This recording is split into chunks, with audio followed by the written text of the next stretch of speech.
Wisma Talks, setiap obrolan pasti ada inspirasi dan inspirasinya adalah untuk muda-mudi. Nah, kali ini saya sudah kedatangan dua mahasiswi cantik di depan saya. Yang pertama adalah Deborah, yang kedua adalah Rani ya.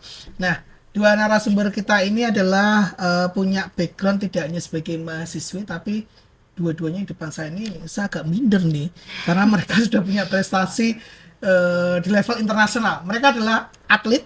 Kalau Deborah adalah atlet bulu tangkis, kalau Rani adalah atlet taekwondo. Nah, kita kali ini karena udah kedatangan dua atlet, kita akan bahas tentang dunia olahraga ya. Kira-kira nih, saya mau tanya, kenapa Pak ini memilih sebagai atlet? Apakah ini dulu sebelum jadi mahasiswi, jadi sebelum kuliah sudah memang menekuni dunia atlet, atau memang baru nekunin ketika jadi mahasiswi? Deborah gimana nih? Dari kecil sih. Dari kecil, dari umur berapa? Dulu pertama kali main bulu tangkis itu umur 8 tahun. Itu masih level di RT atau sekolah atau sudah Itu masuk baru mulainya, baru serius itu umur 9. umur 9 Ya, sudah ikut perlombaan. Ya, mulai ikut kompetisi. Masih ingat nggak perlombaan pertama yang diikutin di tingkat apa atau nama? Itu dulu antar kabupaten apa? Sekabupaten. Sekabupaten. Dan langsung menang atau Enggak sih, Enggak. waktu itu juara 3. juara 3? Oke, kalau Rani emang dari awal sudah menstabilkan diri asa mau jadi atlet tuh? Iya, dari Taekwondo awal. pula? Dari awal itu udah dari kelas 4 SD udah ikut taekwondo. Wow, 4 SD. Kelas 4 SD. Kenapa tertarik taekwondo? Ini kalau taekwondo kan asumsi orang, kalau orang awam ya, ini kan lebih ke olahraga untuk cowok ya, karena mengandung unsur kekerasan ya. Kenapa tertarik taekwondo? Dulu sih karena melihatnya tuh kayak keren gitu. Tendangnya tuh bagus-bagus dulu ya. Mikirnya anak kecil kayak gitu. Terus juga kakak coba ikut juga. Terus kayak enak juga nih latihannya. Terus ikut juga gabung Enggak gitu. pernah jadi korban bully kemudian pengen membentengin bully. Kalau ada yang macam-macam sama aku, anak tendang gitu, enggak ya? Enggak, belum. Dari event pertama yang kompetisi yang pernah diikutin pertama kali, masih ingat ya? Pernah itu di Gor Jatidiri, tingkatnya Jawa Tengah, tapi belum dapat apa-apa. Kelas berapa itu? Kelas 4 SD. 4 SD itu langsung terus lanjut sampai sekarang. Iya. nekunin itu. Kedepannya memang mau jadi atlet atau ini hanya sekedar masih mencari jati diri, ya udah nanti lulus kuliah baru akan nentuin kira-kira mau jadi apa? Deborah? Sebenarnya kalau bulu tangkis sistemnya kayak ya kita kan nggak selalu bisa langsung lolos ke pelatnas ya. Ya makanya kemarin mutusin juga buat sambil kuliah dulu. Tapi punya mimpi masuk ke pelatnas nggak sih? Itu sih sekarang nggak seberapa besar kayak dulu ya. Kenapa? Karena apa ya? Atau proses masuknya itu seleksinya Enggak sih, susah sekarang atau? kan karena pelatnas itu kan lebih ke junior ya, ininya seleksinya. Jadi kayak yang dewasa itu sekarang lebih banyak ke profesional. Jadi kalau misalkan kalau mau masuk pelatnas pun itu pun harus punya prestasi yang benar-benar yang bisa geser yang anak pelatnas gitu. Tapi nanti kalau selesai kuliah akan tetap nekunin jalur atlet ke bulu tangkis atau ya nanti tetap punya profesi apa tapi bulu tangkisnya tetap jalan? Iya, tetap bulu tangkis tuh kayaknya udah mendarah daging Udah ya. mendarah daging. Gak bisa lepas kayaknya. Nah, kalau Rani gimana nih? Kayaknya masih tetap lanjut sih. Masih tetap lanjut walaupun nanti sudah lulus tetap akan Iya, itu. masih tetap lanjut. Tapi kalau atlet itu kan bukannya ada masa usia ya? Misalnya ketika udah usia sekian itu kemudian dia akan susah berkembang untuk jadi atlet profesional. Itu gimana itu? Rani mungkin? Kalau saya sih mungkin bisa sambilan jadi pelatih ya, karena sekarang juga bisa ngelatih juga, udah boleh ngelatih karena udah sabuknya udah memenuhi, jadi sambilan aja gitu. Oke, untuk bisa jadi pelatih itu harus sudah sampai ke sabuk. Udah sabuk hitam, Sabuk hitam. Iya, sabuk Proses hitam. untuk kalau sabuk awal itu apa? putih. Putih. Dari putih ke hitam itu butuh waktu berapa lama atau berdasarkan skillnya kita meningkat? Kalau dari putih sampai merah itu 3 bulan sekali ada ujian. Tapi untuk merah itu cuman setahun sekali. Dan Kalau itu sudah dijarakin kayak misalnya setahun ini udah ujian sabuk hitam, tahun depannya nggak bisa lagi. Jadi ada jedanya gitu. Jadi mungkin 2 tahun sekali baru bisa. baru bisa itu. Baru itu. Tapi memungkinkan nggak kalau udah sampai ke sabuk yang tertinggi nanti ketika ujian lagi turun level? Oh, nggak bisa, tetap Nggak di bisa. situ. Tetap akan di Heeh. situ, hanya mungkin skillnya Ya kita mungkin mengulang lagi ujiannya. Oke, jadi memang udah pengen kedepannya di jalur Heeh. atlet ya. Iya. Nah, ini adalah pertanyaan yang menarik adalah gimana bagi waktunya kuliah sebagai mahasiswi yang harus tuntutan di kampus kan udah banyak kan tugas dan sebagainya, sementara juga jadi atlet profesional. Pengalamannya gimana nih Deborah? Bagi waktunya ya ini sih kalau waktunya latihan ya latihan, terus waktunya kuliah ya kuliah. Cuman tuh yang selama ini yang jadi pengalamanku sih, yang penting jangan ada yang ditunda aja. Oh Jadi gitu. iya, misalkan kalau enggak, misalkan ini emang udah waktunya ngerjain tugas tapi masih kayak alah ntar dulu lah kayak gitu. Itu enggak, jangan nanti pasti yang berikut-berikutnya pasti juga ikut berantakan gitu. Karena kerjaan di lain juga di atlet juga dituntut harus ada selalu yang harus dilakukan ya. Kalau Rani sendiri, Iya, itu harus on time ngerjain apapun sih, Pak. Jadi kayak jamnya emang udah harus diatur bener-bener, oh jam segini latihan, habis itu kuliah, habis itu nanti sore latihan lagi. Yaudah, itu harus dibagi dengan Nah, baik banget gitu. tapi ada selalu anggapan bahwa kalau atlet kemudian jadi mahasiswi juga itu terkadang kuliahnya yang diabaikan, sehingga karena memang fokusnya adalah kalau di atlet kan memang harus ada jam latihan yang rutin ya, yang memang harus targetnya oke, kita mau kompetisi di bulan ini maka persiapannya sedemikian rupa sehingga kemudian aktivitas perkuliahan itu jadi terabaikan. Kalau kalian tipe seperti itu atau enggak, atau tetap ya tanggung jawab kuliah jalan, tanggung jawab sebagai atlet juga jalan? Jadi kayak misalkan minggu ini nih udah masuk yang persiapan khusus gitu. Otomatis kan kayak kuliahnya memang berasa agak kuliahnya kegeser, tapi kemarin sih saya kayak ngakalinnya kayak ini chat sama dosennya misalkan selama 2 minggu ini saya ini fokus ke latihan, nanti eh, s- tatap muka saya bisa diganti pakai tugas nggak, nanti mungkin selesai pertandingan saya bisa Ngejar tugasnya itu. iya ngejar. Rani juga Iya, sama. sama. Ada nggak kendala selama jalanin dua ini, kuliah jalan, atlet juga harus dituntut juga harus berprestasi. Momen yang paling terberat tuh apa berdasarkan selama ini? Apa ya? Kalau saya sih kadang itu kan dosen mintanya ganti jam itu ya. Nah, masalahnya kalau atlet itu kan udah ada Sudah jam-jam, terjadwal. iya udah ada jam-jamnya masing-masing, harus sekian sekian sekian. Jadi kalau misalnya tiba-tiba ada ganti jam sekian itu tuh jadinya kayak berubah semua, jadi Harus bingung. ngatur itunya Harus ya. ngatur lagi, harus ngubungin pelatih lagi, Pak saya ada kuliah segini segini segini kayak gitu. Nah, Boleh nggak ketika izin misalnya dulu? mengalami proses itu, kemudian harus ngubungin ke pelatih, merubah jadwal itu biasanya mudah atau pelatih ya udahlah bisa di reschedule atau apa gitu. Pelatih mudah sih, nggak apa-apa nanti datang telat aja gitu. Yang penting kamu tetap latihan gitu. Oke, kalau Deborah sendiri pengalaman Kurang lebih sama ya, kurang lebih sama. Terus misalkan kalau masalah ganti jam sih dari latihan oke, pelatih oke, nanti bisa kamu latihan tambahan ya, tapi kayak gitu. Oke. Nah, ini bicara tentang pengalaman. Tadi di awal kan kalau Deborah tadi mengawali kompetisi pertama dapat juara 3 ya, Rani belum. Nah, ini ketika sudah sampai tahapan sering ikut kompetisi kemudian merasa yakin bahwa oke, kayaknya nih jalur yang aku pilih dalam hidup nih. Itu ketika pas momen apa, ikut apa, atau pas usia berapa kemudian baru yakin, oke lah ini, atau mungkin ada paksaan dari orang tua bahwa udah kamu jadi atlet aja karena lebih bisa keliling dunia, nanti kalau menang juga secara hadiahnya juga pasti banyak dan sebagainya. Apa ini yang jadi titik balik bahwa udah oke sama nekunin ini? Kalau paksaan dari orang tua sih nggak ada ya Pak ya, karena dari awal emang saya yang pingin titik saya menekuni taekwondo ini tuh waktu itu tuh saya kejuaraan di Solo.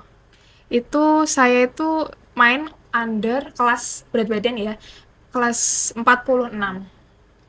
Itu berat badan saya waktu itu 50 kilo, jadi kayak kelebihan 4 kilo, jadi dia harus nurunin, dan itu tuh bener-bener yang sulit banget waktu itu, masih SD harus nurunin segitu.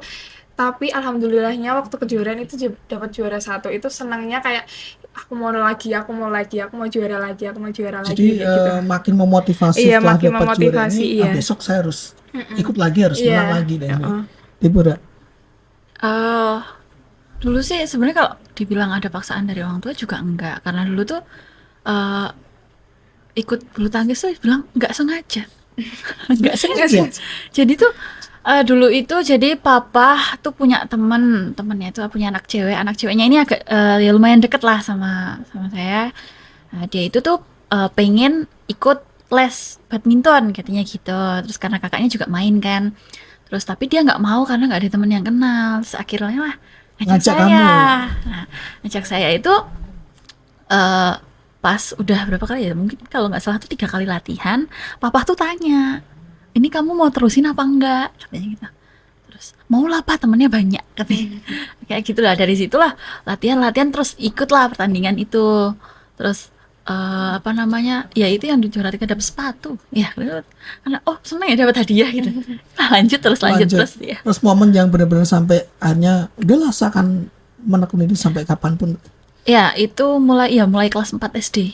Kelas 4 SD ya itu saya bilang, ya udahlah, latihan aja terus. Nah, Terus ini akhirnya punya tujuan, pengen masuk ke klub yang lebih. pengalaman apa selama ini yang kemudian membuat kalian itu merasa bahwa wah ternyata saya bisa sampai ke tahapan ini, kejuaraan apa dan dapat medali apa, kemudian sampai kemudian ini jadi ini kayaknya baru start awal nih, ke depan pasti saya bisa lebih ini. Kalau Debra kayaknya udah pernah ke sampai ke level internasional ya. Iya. Apa ini bisa diceritakan pengalamannya waktu di Thailand? Oh, yang waktu di Thailand itu POM ASEAN ya. Jadi sebelumnya kan saya juara POMNAS yang 2019.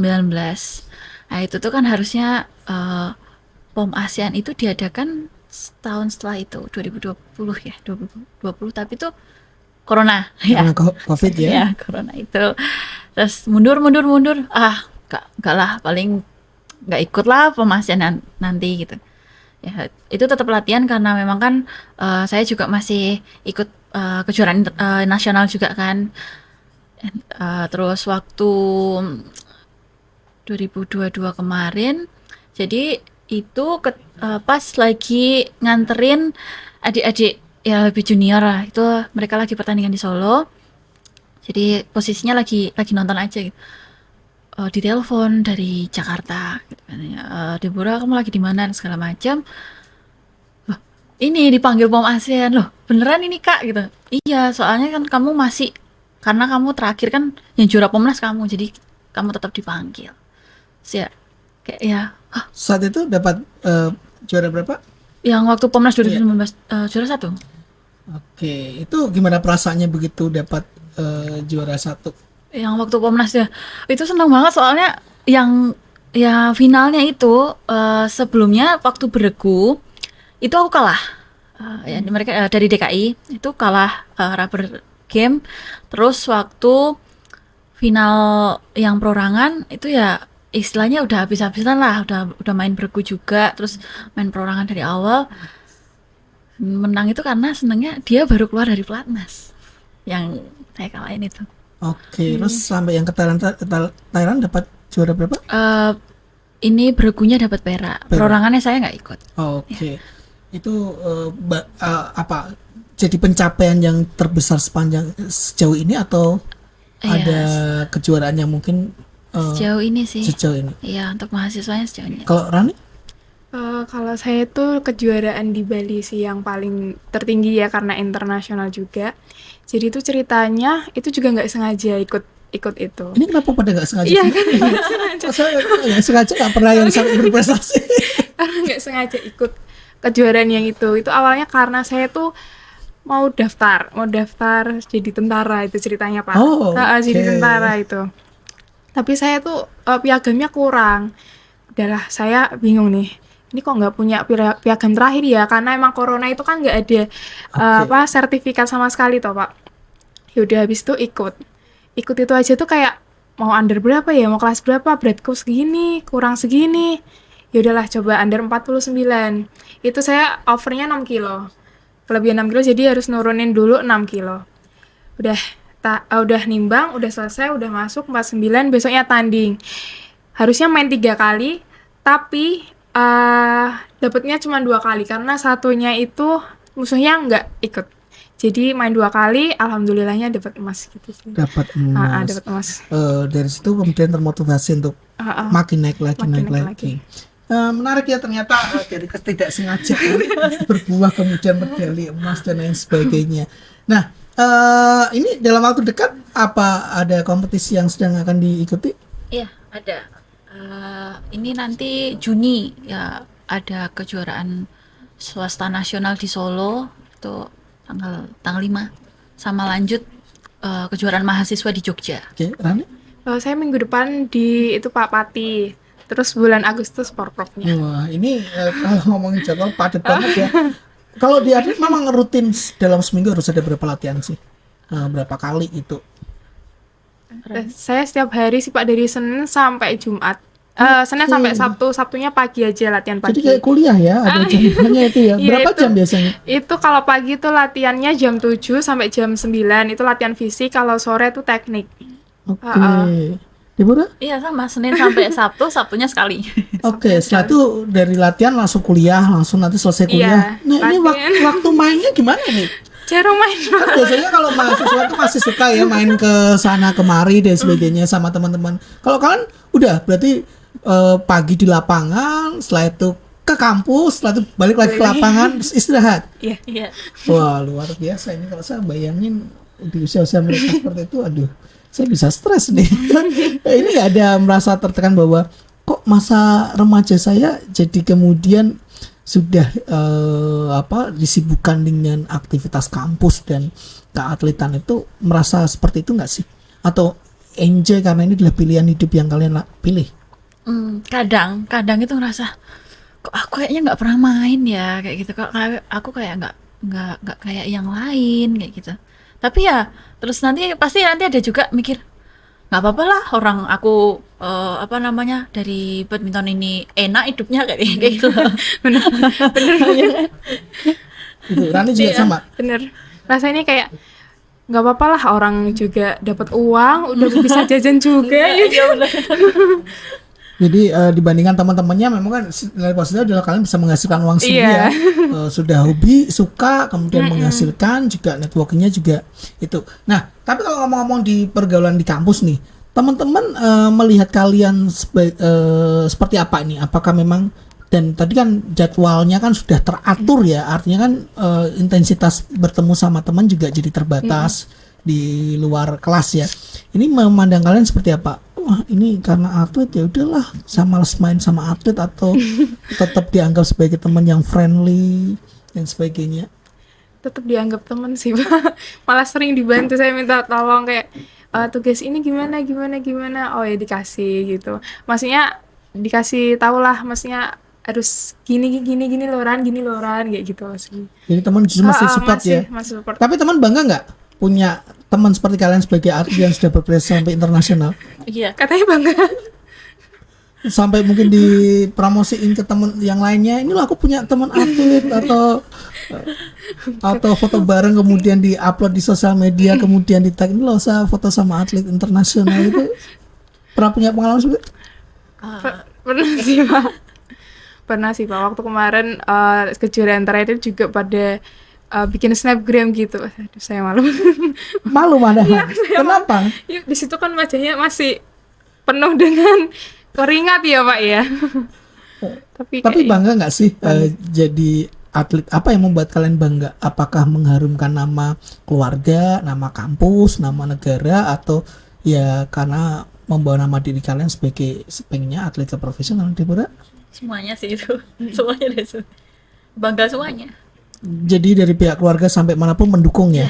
Kalau Rani? Iya, sangat mendukung Pak, sangat mendukung pihak keluarga. Ada nggak momen-momen tertentu yang membuat kalian sempat, ini kan kalian kalau cerita tadi dari zaman kecil ya, usia SD ya sampai sekarang kuliah, ada momen nggak sempat di tengah jalan tuh pengen semangatnya patah, kemudian kayaknya saya mau berhenti deh karena mungkin capek, atau mungkin karena tadi mungkin saya kok nggak pernah main sama teman-teman dan sebagainya? Pernah nggak ngalamin momen-momen itu, dan kemudian gimana kemudian bisa membangkitkan lagi semangat kalian agar bisa tetap fokus, inilah hidup saya? Kemarin tuh yang paling ini waktu COVID itu yang paling mengaruh itu mungkin kayak kalau habis ini berhenti aja kali ya gitu.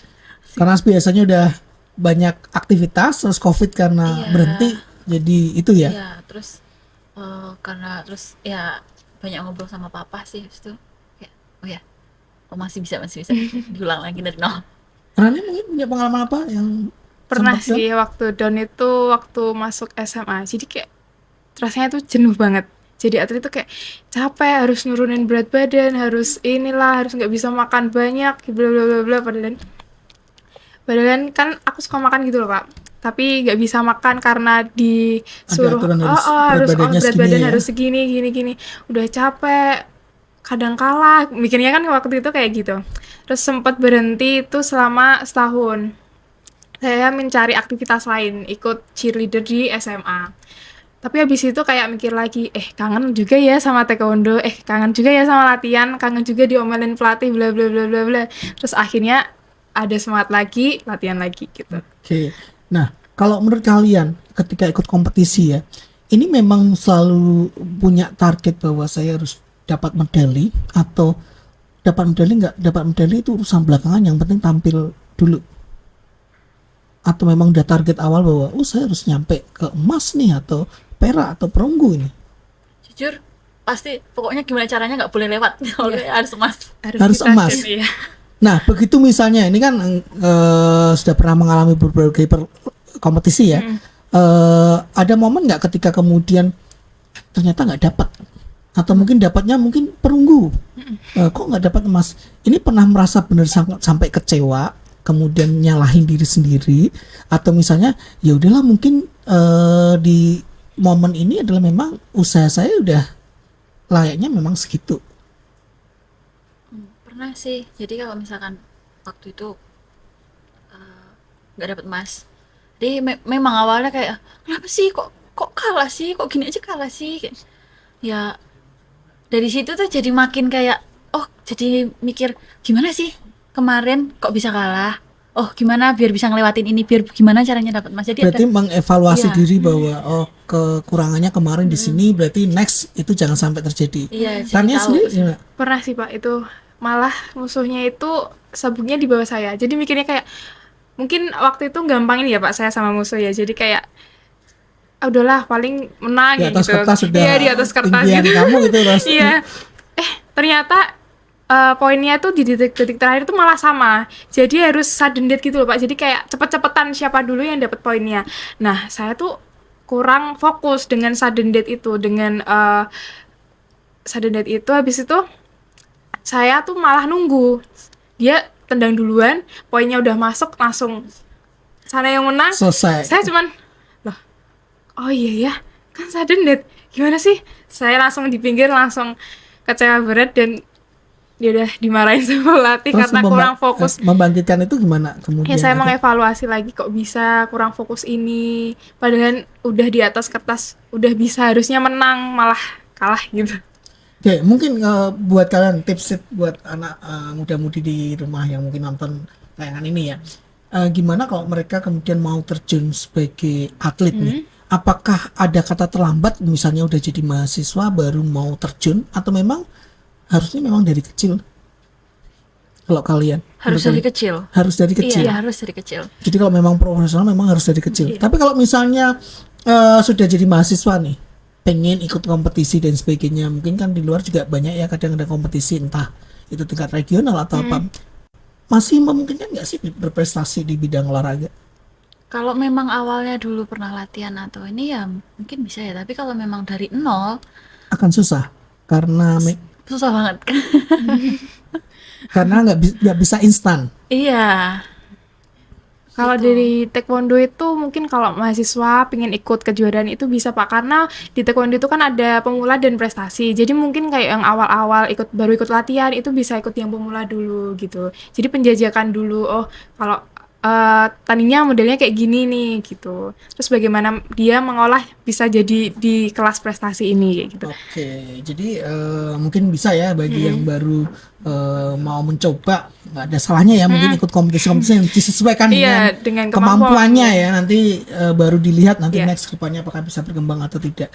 Ini ada pengalaman yang paling menarik yang nggak akan terlupakan selama jadi atlet. Apa ya? Banyak. Salah satunya misalnya, apakah pernah bisa beli sesuatu itu dari uang sendiri atau pernah mungkin ke negara mana atau ke kota mana yang kemudian punya pengalaman histori yang sampai sekarang, aduh, nggak pernah terlupakan. Kalau saya itu waktu tanding, Pak. Jadi saya nggak sengaja ngejambak. Nggak sengaja ngejambak musuh saya gitu. Jadi sampai diperingatin gitu, dipotong poinnya. Gara-gara ngejambak itu. Jadi kalau besoknya ketemu sama orang itu, karena kita kan kalau under kelas berat badan kan paling ketemunya itu aja. Itu aja. Jadi kayak selalu Agak keinget ya, nggak malu ya Pak ya. Pernah jambak sampai padahal kan seharusnya kan tangan nggak boleh Nggak ikut, boleh. iya nggak boleh ikut. Tapi kenapa waktu itu refleks tangan tuh jambak gitu loh. Jadi kayak selalu keinget kalau ketemu dia tuh jadi kayak malu sendiri. Senyum sendiri. Ya, masih ingat itu. Selalu inget. Libur apa mungkin? Apa ya? Oh ini masih ingat banget waktu di pertandingan di Surabaya. Jadi ketika itu udah sebelum berangkat draw kan sudah keluar. Jadi pas berangkat ini udah tahu nih drawnya. Oh aku babak kedua tuh ketemu salah satu pemain yang teman-temanku aja kemarin yang di atasku, ya Mas kita masih satu seumuran tapi mereka rankingnya di atasku. Jadi ketemu satu anak ini, mereka nggak ada yang menang. Terus itu aku dilihat draw tuh, babak kedua ketemu ini nih. Sampai apa? Cuma bawa baju dipasin sampai babak kedua doang. Baju main, baju semua itu karena udah pesimis kalah. Udah pasti bisa. Iya, udah pesimis. Alah ya udahlah paling kalah juga gitu. Nah, pas sampai sana habis main babak pertama itu malamnya sakit, malamnya demam. Terus pelatih itu nanya, kamu masih besok mau main nggak? Mau main Ci gitu kan. Terus dicek sama yang yang ngurus kayak fisioterapis lah. Ini dia ngecek suhu badan segala macam. Kayak kamu beneran mau main gitu kan? Ini kamu aja, ini demamnya tinggi loh gitu. Main Kak, main. Akhirnya besoknya main. Itu tuh pemanasan tuh kayak udah nggak niat karena badannya kan udah kayak pegel-pegel, sakit-sakit semua gitu kan. Habis itu ya udahlah main-main aja. Dari mulai 0-0 pertama tuh udah ketinggalan 6-0 lah, yang mukul bolanya kelihatan ada 2 lah, kayak udah mau pingsan gitu rasanya tuh. Terus momennya tuh waktu poin 11-6. Pelatih saya tuh bilang, kamu kalau emang nggak kuat udahan aja gitu kan. Terus tapi kalau emang kuat ya ayo gitu, jangan setengah-setengah lah pokoknya. Terus habis itu dia kalin kalau bisa, karena soalnya kan posisinya sakit kan, otomatis kalau di bulu tangkis tuh nggak bisa banyak rally, nggak bisa banyak pukulan gitu kan. Akhirnya lah dari 11-6 itu mutusin, karena ini kan gornya waktu itu pakai AC terus bolanya itu termasuknya bolanya kenceng kan. Terus musuhku tuh tinggi, biasanya kalau pemain tinggi itu banyak diturunin bola sama diserang ke badan itu lemah kan dia. Pokoknya intinya Dep servis pendek, dia ngenet balik, dia ngangkat tembak, udah pokoknya gitu. Menang, set langsung. Dan habis main ke rumah sakit. Oke, ternyata pengalamannya seru juga ya. Banyak kisah yang memang, tapi tetap masih komitmen bahwa atlet ini adalah jadi pilihan hidup kalian ya. Nah, ini pernah nggak memotivasi teman-temannya di kelas atau di kampus, yuk ikut latihan, atau mungkin yang tertarik, Dep atau Rani, ini aku pengen dong belajar taekwondo. Apalagi kalau perempuan kan jarang ya kalau saya lihat untuk olahraga yang berbau kekerasan. Ada nggak yang, atau mungkin ngajak, atau mungkin teman yang pengen belajar? Ada sih Pak, pengen aja kayak Ran ajarin ini yuk, tapi habis itu diajak nggak jadi deh, takut kayak gitu. Kayak gitu sih. Kenapa ya biasanya membuat itu apa? Karena memang gerakannya butuh energi fisik. Iya, yang... karena itu kan tendang menendang ya Pak, mungkin pikirannya kayak nggak sakit semua gitu. Kalau Deborah pernah ngajak bareng temennya, harus kadang aja mungkin badminton untuk kalau fun-fun aja. mereka kan maksudnya kayak suka nanyain kayak kamu kalau latihan kapan, terus atau nanyain kalau UKM-nya USM tuh kapan sih latihannya, ikut dong. Tinggal ikut, tapi nyatanya mereka loh tak tungguin kok ya nggak dateng. Kayak tuh kok kemarin nggak jadi datang, enggak nanti capek kan. Oke, memang ya. Jadi tadi satu yang menarik adalah bahwa memang jadi atlet itu adalah udah terbiasa disiplin ya. Kemudian harus punya jadwal teratur, harus dari apa sampai pola makan, istirahat dan sebagainya. Dan selalu ada pencapaian yang ingin dicapai. Tapi kemudian apapun yang sudah dilakukan itu nggak akan membuat kalian kemudian jadi down, tapi harus mengevaluasi diri. Nah, ini karena waktu udah mau habis, mungkin pesan-pesan buat muda-mudi kalau ingin jadi muda-mudi yang berprestasi apapun di bidangnya, apa mungkin juga termasuk di olahraga, apa sih yang harus disiapin untuk bisa jadi punya mental juara? Yang penting tanggung jawab sih sama dirinya sendiri, apa yang jadi kamu ngelakuin ini tuh apa, alasan apa, kayak gitu. Harus tanggung jawab dengan Tanggung alasan jawab, apa, oke. iya. Deborah? Terus kalau udah milih sesuatu itu harus dilakukan dengan sepenuh hati. Oke, berarti tanggung jawab sama sepenuh hati. Jadi tulus ya. Jadi apapun cobaannya, apapun capeknya, apapun downnya, itu tetap harus dilakukan semaksimal mungkin agar hasilnya oke. Nah, terima kasih Rani sama Deborah yang sudah berbagi di Prisma Talk. Semoga obrolan kita kali ini bisa memotivasi muda-mudi yang di rumah bagaimana untuk bisa punya mental juara. Nah, seperti biasa sebelum kita akhiri, kita punya ritual adalah foto bersama. Jadi bisa lihat di sana ada yang sedang mau foto.